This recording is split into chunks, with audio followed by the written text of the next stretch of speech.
கர்த்தருடைய பரிசுத்த நாமத்துக்கு மகிமை உண்டாவதாக. நாம் இன்றைய தியான சிந்தனைக்கு நேராக சங்கீத புத்தகம் 20ஆம் சங்கீதம் அதனுடைய 7வது வசனத்தையும் 8வது வசனத்தையும் குறித்து நாம் வாசித்து சிந்தித்து தியானிக்கலாம். சிலர் ரதங்களை குறித்தும் சிலர் குதிரைகளை குறித்தும் மேன்மை பாராட்டுகிறார்கள். நாங்களோ எங்கள் தேவனாகிய கர்த்தருடைய நாமத்தை குறித்தே மேன்மை பாராட்டுவோம். அவர்கள் முறிந்து விழுந்தார்கள், நாங்களோ எழுந்து நிமிர்ந்து நிற்கிறோம். தேவனுடைய திருநாமத்திற்கு மகிமை உண்டாவதாக. இங்கே சொல்லப்பட்ட இந்த வசனமானது மனிதன் அவனுடைய மேன்மை பாராட்டல் எப்படி இருக்கிறது என்று இதனுடைய ஆரம்பம் சொல்கிறது. அதாவது அவன் தன்னுடைய ரதங்களை குறித்தும் குதிரைகளை குறித்தும், இது முழுமையாக மனிதனுடைய மேன்மையான காரியம். இந்த உலகத்தில் அவன் உயர்ந்த நிலைமையிலோ அல்லது மேன்மையான நிலைமையிலோ வைக்கப்படும் பொழுது அதை தன்னுடைய நம்பிக்கையாக அவன் வைக்கிறதை காண முடிகிறது. அது சில நேரங்களில் அரசியல் செல்வாக்காக இருக்கலாம், பணமாக இருக்கலாம், படிப்பாக இருக்கலாம், பதவியாக இருக்கலாம். இப்படியாக பல நிலைமைகளிலே அவர்கள் உயர்த்தப்பட்டிருக்கலாம். அந்த உயர்த்தப்பட்டதனுடைய அடிப்படையிலே அவர்களுடைய நம்பிக்கை முழுமையாக அவர்கள் எதன் மூலமாக உயர்த்தப்பட்டிருக்கிறார்களோ அந்த நம்பிக்கையை சார்ந்திருக்கிறதை இங்கே காண்கிறோம். அதை தொடர்ந்து நாங்களோ எங்கள் தேவனாகிய கர்த்தருடைய நாமத்தை குறித்தே மேன்மை பாராட்டுவோம் என்று எழுதப்பட்டிருக்கிறதை இங்கே காண்கிறோம். நம்முடைய மேன்மை பாராட்டல் எதாக இருக்க வேண்டும் என்கிறதை குறித்து வேதம் திட்டமும் தெளிவுமாக சொல்கிறது. கர்த்தருடைய நாமமே அல்லாமல் வேறொன்றையும் குறித்து நாம் மேன்மை பாராட்டக்கூடாது என்று வேதம் திட்டமாய் சொல்லுகிறது. அப்படி மேன்மை பாராட்டினோம் என்றால் மேலே இருக்கக்கூடிய அந்த ரதங்களை குறித்தும் குதிரைகளை குறித்தும் மேன்மை பாராட்டுகளுடைய வாழ்க்கை எப்படி இருக்கிறது என்கிறதையும் அடுத்த வசனம் தொடர்ச்சியாக சொல்லுகிறது. அவர்கள் முறிந்து விழுந்தார்கள், நாங்களோ நாம் மேன்மை பாராட்டி நம்முடைய ஜீவியத்திலே அது அறிக்கையாக காணப்படுமானால் எழுந்து நிமிர்ந்து நிற்கிறோம் என்று கர்த்தருடைய நாமத்தை குறித்து மேன்மை பாராட்டக்கூடியவனுக்கு வரக்கூடிய ஆசீர்வாதமாக அது சொல்லப்படுகிறது. அதே இந்த உலக மேன்மையை குறித்து தன்னுடைய மேன்மை பாராட்டலை சொல்லப்படக்கூடிய மனிதனுடைய சாபமாக அவர்கள் முறிந்து விழுகுவதையும் இங்கே காண்கிறோம். இந்த உலகத்திலே நாம் வேலை செய்துதான் சாப்பிட வேண்டும் என்பது வேதத்தில் எழுதப்பட்ட சட்டமும் கட்டளையும். அது மாத்திரமல்லாமல் முதல் மனிதனாகிய ஆதாம் அந்த 3வது அதிகாரம் ஆதியாகமம் 3:19 நாம் காணும் பொழுது அவர்கள் பாவம் செய்து துரத்தி விடப்படும் பொழுது ஒரு சாபத்தோடவே இந்த பூமிக்கு அவர்கள் இறங்கி வருகிறார்கள். நீ பூமியிலிருந்து எடுக்கப்பட்டவன், பூமிக்கு திரும்ப மட்டும் உன் முகத்தின் வேர்வையால் ஆகாரம் புசிப்பாய், நீ மண்ணாய் இருக்கிறாய், மண்ணுக்கு திரும்புவாய் என்று அங்கே தேவனாகிய கர்த்தருடைய சாபமும் அது கட்டளையாகவும் சொல்லப்படுகிறது. அதை தொடர்ந்து அப்போஸ்தலனாகிய பவுல் 2 தெசலோனிக்கேயர் 3:10 இப்படியாக சொல்லுகிறார்.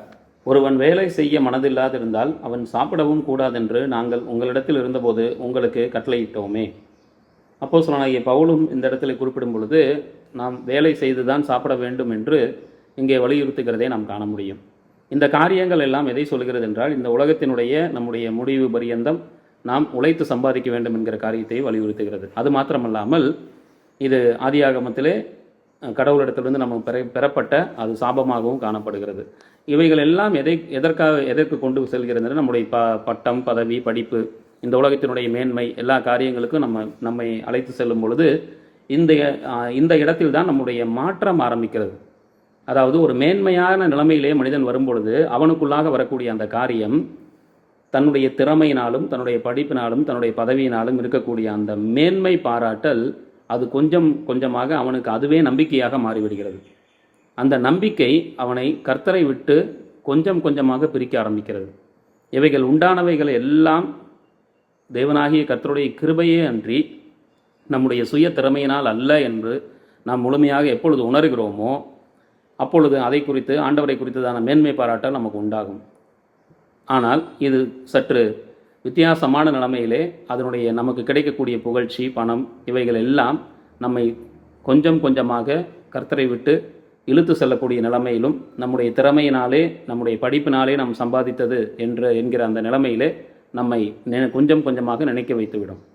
இந்த காரியத்தை குறித்து நாம் ஜாக்கிரதையாக இல்லாவிடில் நமக்கு வரக்கூடிய அந்த மிகப்பெரிய வீழ்ச்சி, நாம் கிறிஸ்தவனாக இருக்கலாமே ஒழிய கிறிஸ்துவோடு கூட ஜீவிக்க முடியாத நிலைமையிலே நம்மை அதை பின்தள்ளிவிடும்.